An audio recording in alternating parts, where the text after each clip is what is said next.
Have a good day, sir. This is Giselle D. Saspa, your student, scheduled Monday and Wednesday, 4 to 5:30 p.m. And here's my presentation about the Philippines unemployment status.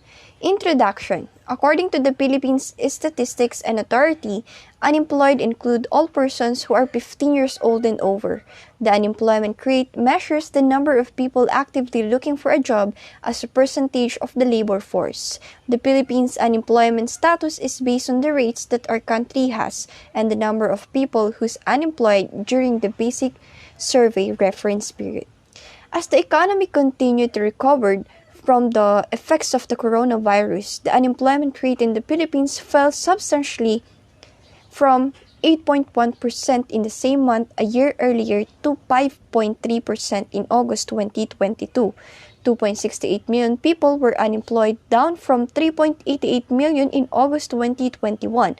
The number of people who are employed has increased to 47.87 million from 44.23 million in the previous year. Unemployment has remained high in the Philippines at almost twice the level of neighboring countries, despite relatively fast employment growth in the past decade. Employment growth was not sufficient to reduce the unemployment because of rapid population growth and increased labor force participation. 2.50 million people were unemployed, a significant decrease from 4.28 million in September 2021 from 63.3% in September 2021. The labor force participation rate increased to 65.2% in September 2022. So unemployment is a term of referring to individuals who are employable and actively seeking a job but are unable to find a job. Included in this group are those people in the workforce who are working but do not have an appropriate job. It is usually measured by the unemployment rate, which is dividing the number of unemployed people by the total number of people in the workforce, where unemployment serves as one of the indicators of a country's economic status.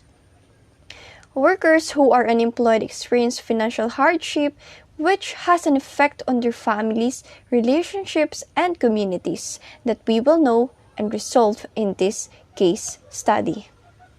When it does, consumer spending, one of an economy's main drivers of growth, declines which, if left ignored, can result in recession or even a depression. Reduced demand, consumption, and purchasing power as a result of unemployment, decreased firm earnings, budget cuts, and staff reductions are all consequences. Without some kind of intervention, it starts vicious cycles that is hard to break. Statement of the problem. As the economy continued to recover from the effects of the coronavirus, the last survey of the Philippines Statistics Authority from 63.3% in September 2021, the labor force participation rate increased to 65.2% in September 2022, and the rapid population growth is still on the survey. The following are the reasons why the Philippines unemployment status remain high.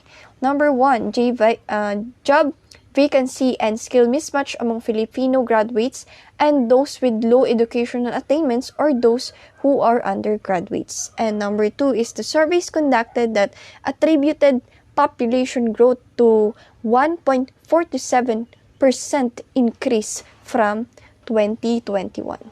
So the main objectives of this study are as follows: to explore and review the underlying factors that cause Filipinos' unemployment status remain high, to investigate the effects of unemployment into the situation of the Philippines community, to formulate recommendations in terms of how to avoid unemployment high, and to forecast the implementation into this study.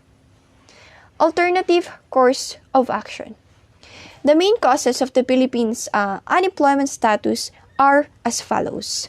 I will include action plans to help prevent the level of unemployment in the Philippines by showing ways to reduce and prevent the number of unemployed in the country. The actions demonstrate that assessing the alternative course of action would help to minimize the number of unemployed in the country. First is the job vacancy and skill mismatch among Filipino graduates and to those with low educational attainments or those who are undergraduates. A skills mismatch occurs when there is a mismatch between the abilities that individuals possess and the skills that companies are looking for. This indicates that either the economy is not producing employment that matches people's skills or that education and training are not producing the skills needed in the labor market.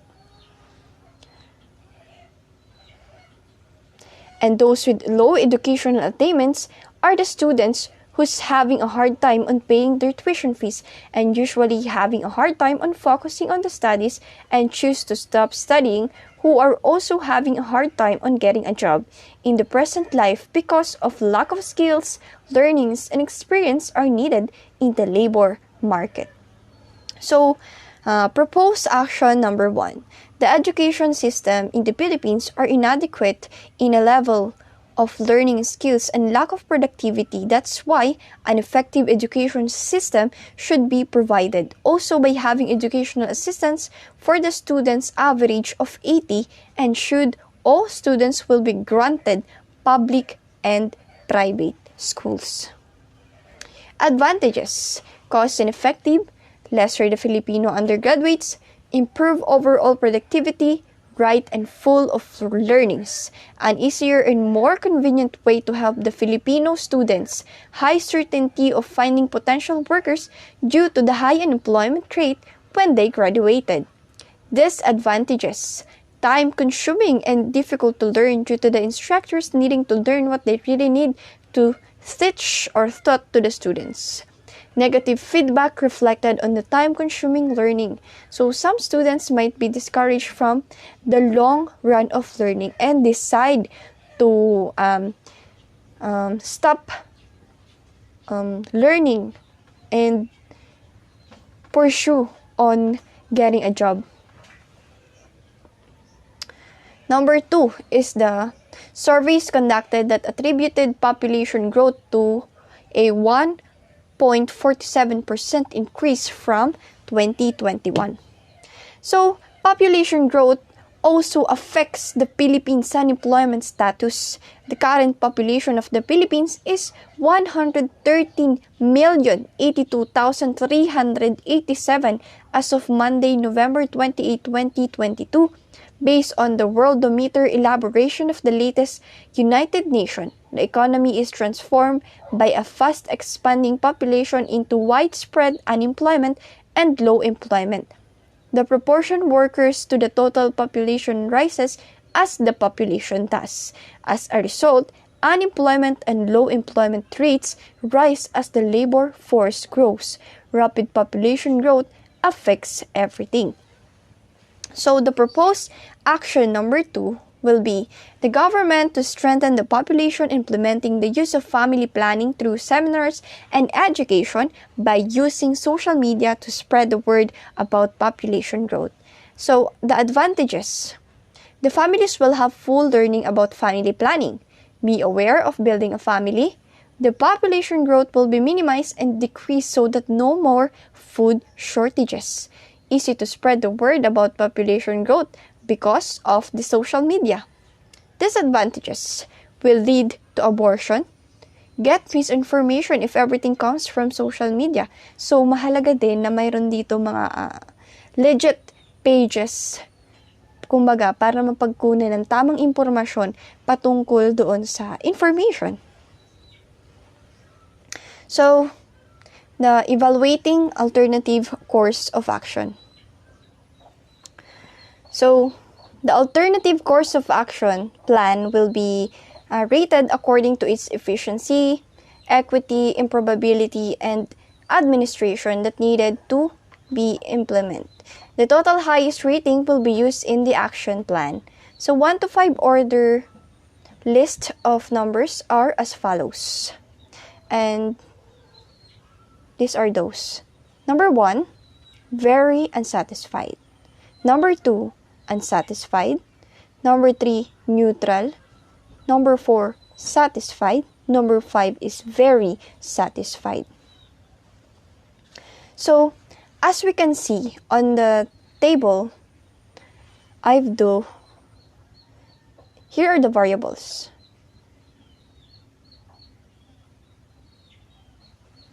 The efficiency, equity, and probability, and administration.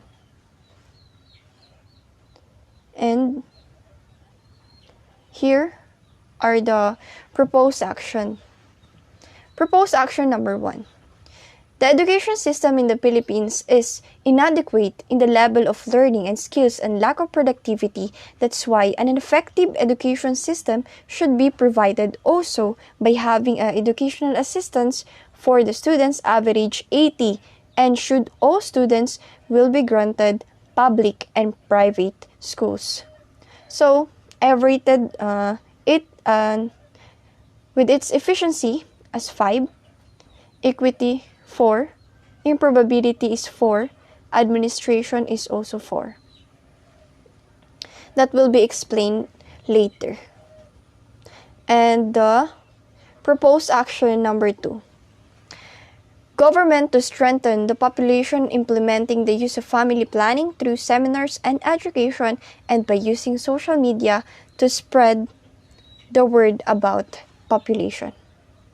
So, here is the rated. For efficiency, 5, equity 5, improbability 5, administration is also 5.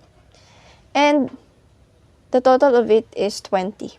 While the proposed action number 1, total 17 points only. So, efficiency.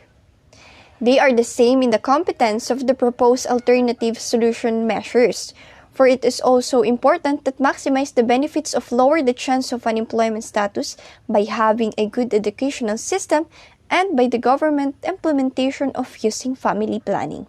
That's why pareho po silang 5. And then, equity, it will be fair to all. I guess if all students will be granted to have educational assistance for action number 1. But I rated it for 4 only because hindi lahat na pagbibigyan ng educational assistance, lalo na kapag alam nilang on private schools ka nag-aaral. So that malaki sana yung maitutulong ng educational assistance so that it will help to the students to have an allowance for their projects and everyday expenses. And it will be fair for action number 2 because of the families will have this information that will be granted by the government that will be applied for in their lives. So, in probability, action number 1 may experience challenges and time-consuming. Dahil nga, syempre, mag-aaral uli yung mga teachers natin para mas maituro nila ng tama yung karapat-dapat na malaman ng mga estudyante.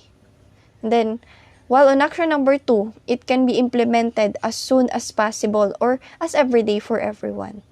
So, it rated naman sa number 2 kasi nga, kumbaga, hindi siya kailangan ng maraming oras para paghandaan yung gantong mga seminars and information. Kumbaga, ang paghahandaan mo dito is kung sino yung magiging mga participants mo, yung mga tagapakinig.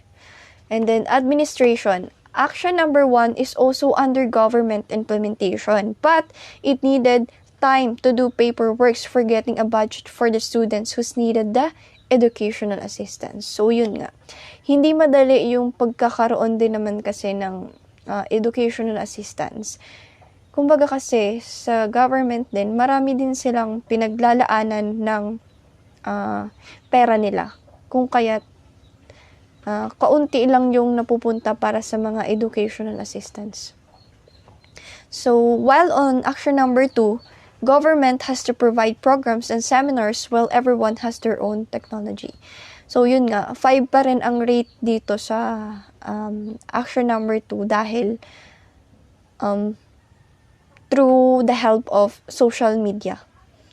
Kasi once na merong page itong ating government, if ever hindi man sila mag-conduct ng seminars through face-to-face, pwedeng mag-online. Which is madali lang siyang gawin. And then, the recommendations. Based on the rated evaluating, the alternative course of action or action plan number 2 should be implemented and provided as soon as possible and should be continued and always explained to people, especially to the students and those who are just starting building their family.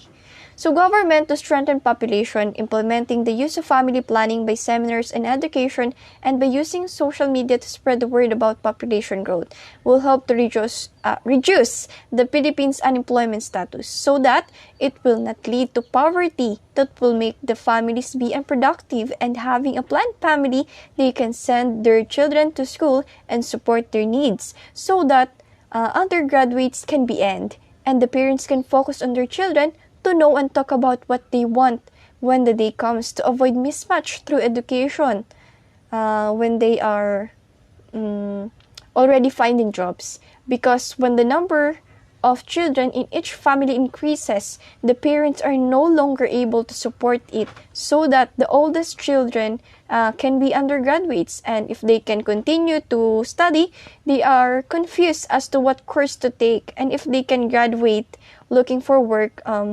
it's different than what ended up. So to avoid this high unemployment status in the Philippines, family planning, seminars, and education should be implemented by the government always, in any time and everywhere, so that the citizens of the Philippines have this sufficient knowledge. Next is the implementation.